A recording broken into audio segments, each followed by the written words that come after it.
Nous sommes à Uccle, l'une des communes les plus chics de Bruxelles. C'est ici que Paul Dahan réside et reçoit ses patients, dans sa bibliothèque qui croule sous le poids d'ouvrages plusieurs fois centenaires. Une collection de manuscrits rares et de livres sur le Maroc et sur l'art juif marocain. Né à Fès en 1947 dans une période qu'il qualifie d'âge d'or, le psychanalyste, qui a aussi suivi des études d'histoire de l'art, est un explorateur infatigable à la recherche de ses origines et d'ouvrages anciens. J'ai plus de 7800 ouvrages, dont certains évidemment très très rares, sur le Maroc, traitant de tous les aspects, de la poésie, l'aspect juridique, l'historique évidemment. Des documents anciens qui permettent de restituer une part de sa mémoire perdue, mais qu'il s'efforce de trouver à travers un effort colossal de compilation. Et c'est avec l'aide de son ami Marwan, enseignant-chercheur à la faculté de Namur, que Paul Dahan traduit certains des ouvrages en arabe nouvellement. Je ne te vois pas tous les X temps, il y a quelque chose qui manque. Je voulais te les montrer pour que tu puisses un petit peu m'aider à éventuellement... Enfin, je ne vais pas dire traduire, mais me sortir l'extrait essentiel de quoi il s'agit. Parce que ça, c'est... Non. Comme d'habitude, il faut repérer une date, j'imagine. C'est ça l'astuce. Écoute, déjà, ça, c'est la table des matières. Oui. Exactement. Et des commentaires. C'est évidemment un manuscrit. Écoute, déjà... Je pense que l'amitié, on a une amitié très forte qui s'est établie depuis pas très longtemps. Mais en fin de compte, on arrive à trouver une harmonie dans notre relation où je trouve en Merwan des choses que je n'ai pas et vice-versa. Et je crois que toute alliance, en fin de compte, est basée là-dessus. C'est lui qui m'a un peu connaître la culture et l'héritage judéo-marocain. Parce que je ne le cache pas, je ne savais pas du tout ce qui existait au Maroc avant. Et c'est en faisant sa connaissance que j'ai approfondi les quelques brides que j'avais d'informations. Et je découvre avec lui de jour en jour. La collaboration des deux hommes est réciproquement enrichissante. En plus de s'apprécier et de s'estimer, ils échangent la même passion pour tout ce qui vient de leur pays d'origine.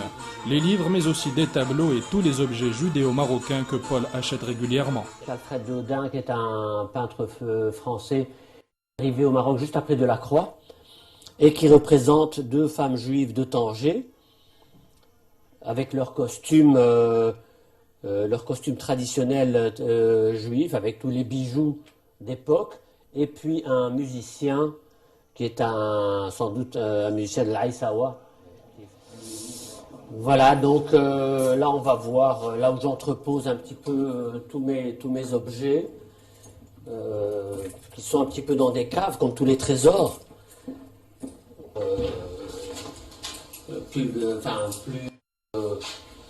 plus longue à Bruxelles.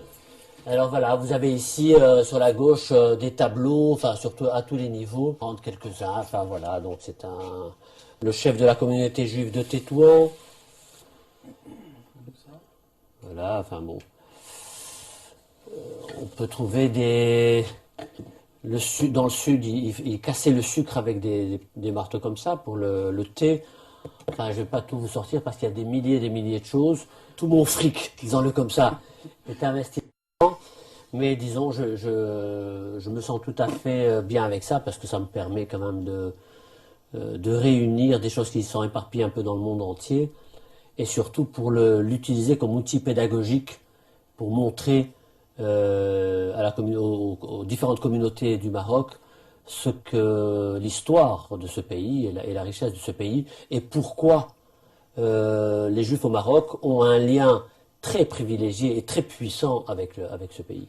Pour vous donner un petit exemple, on était en vacances, nous on se réveille à 9h du matin à 10h à l'aise. Paul il se réveille à 6h ou à 7h pour aller dans un jbel du côté de, je sais pas où, à l'Atlas, pour chercher un petit objet comme ça. Franchement, pour faire ça, il faut vraiment avoir la passion dans l'âme. Il faut vraiment avoir aussi les moyens. Bon, lui, heureusement qu'il en a, mais il les utilise à bon escient, à mon sens. Ce qui fait que je marche avec la même paire de chaussures depuis 20 ans, mais bon...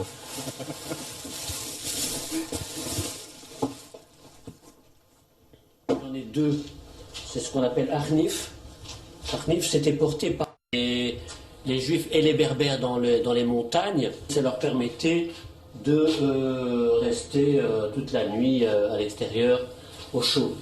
Donc c'était en fin de compte un sac de couchage. Les objets précieusement emballés dans la chambre forte attendent d'être exposés avec ces photos dans un lieu plus approprié.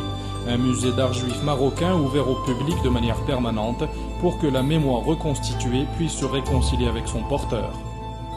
C'est la mémoire. Sur ce divan, les gens viennent parler de leur histoire, de leur mémoire, de leur enfance.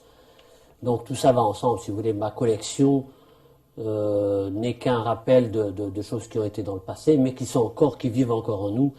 Donc je ne fais pas de cassure entre ce qui a été et ce qui est. Pour moi, c'est une continuité.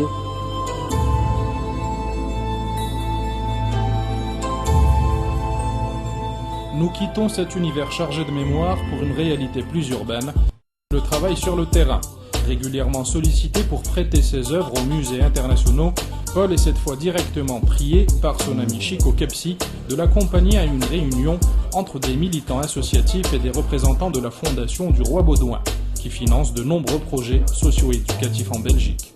La présence de Paul n'est pas fortuite, son ami Chico, ancienne gloire du basketball belge, a réussi à le convaincre de mettre son savoir au service du rapprochement des cultures.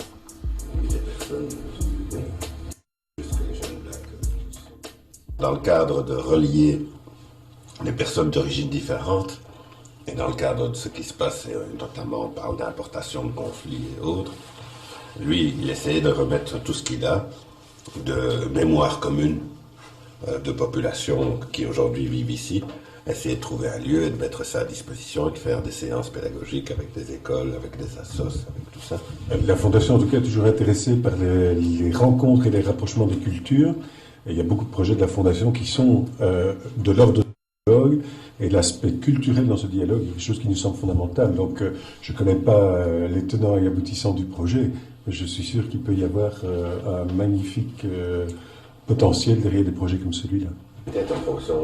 Un projet qui a obtenu aujourd'hui l'accord de principe et qu'il s'agit maintenant de définir par les jeunes de la commune de Molenbeek. Il faut essayer vraiment de rappeler à la jeunesse qu'on a maintenant, aux jeunes qui grandissent, à nos frères, à nos petits frères, les origines, où chacun vivait heureux ensemble en communauté. Partager la vie de votre ami. Oui, tout à fait. Je pense que nous, de toute façon, nous sommes quand même des hommes de terrain, donc nous sommes des indicateurs aussi. Et un peu remettre en place les jeunes et voir d'où ils viennent, leur permettre via une animation ou une activité, leur permettre de se rendre compte aussi ce qui s'est passé dans le passé. Je pense que c'est très important. Retour à Uccle. Dans la maison familiale, on ne retrouve presque aucun objet de la collection de Paul. Sa passion ne doit pas encombrer le foyer malgré le discours policé. On vient de cultures différentes et que donc ça apporte aussi bien dans le couple que pour les enfants. Et donc, bon, dans les sociétés modernes, c'est comme ça à Bruxelles, mais c'est comme ça partout. On est des sociétés de plus en plus mélangées et l'ouverture vers l'autre, la connaissance d'une autre culture et donc la tolérance et toutes les valeurs qui s'en suivent, c'est vraiment quelque chose d'essentiel. Un jour, c'est moi qui vais devoir reprendre cet héritage, puisque pour moi, ce serait vraiment une défaite de devoir le vendre ou le donner à quelque chose. J'aimerais bien reprendre ça. Mais moi, évidemment, comme je suis pas né dans cette culture, j'ai pas cette envie que lui, il a de continuer. On peut aller dans la chambre d'Alicia. Et voilà, c'est Alicia qui est là, en train de tapoter. Voilà, donc ça c'est un petit peu effectivement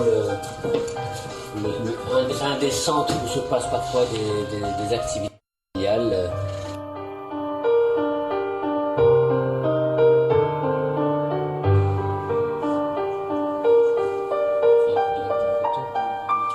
Si vous aviez un seul conseil à leur donner à vos enfants, quel serait-il ?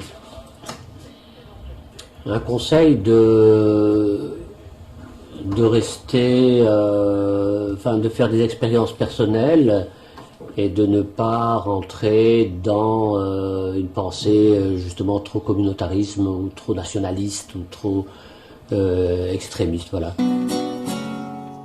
Je dirais plutôt pastilla, c'est plus proche là aussi d'une nourriture de mes origines que les frites, oui, mais les moules, plutôt non.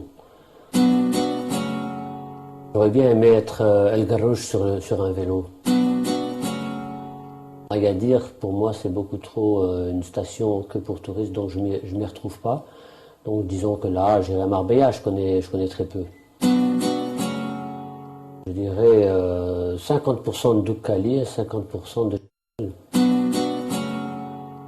la Knokke le Zout avec vue sur la Palmeraie.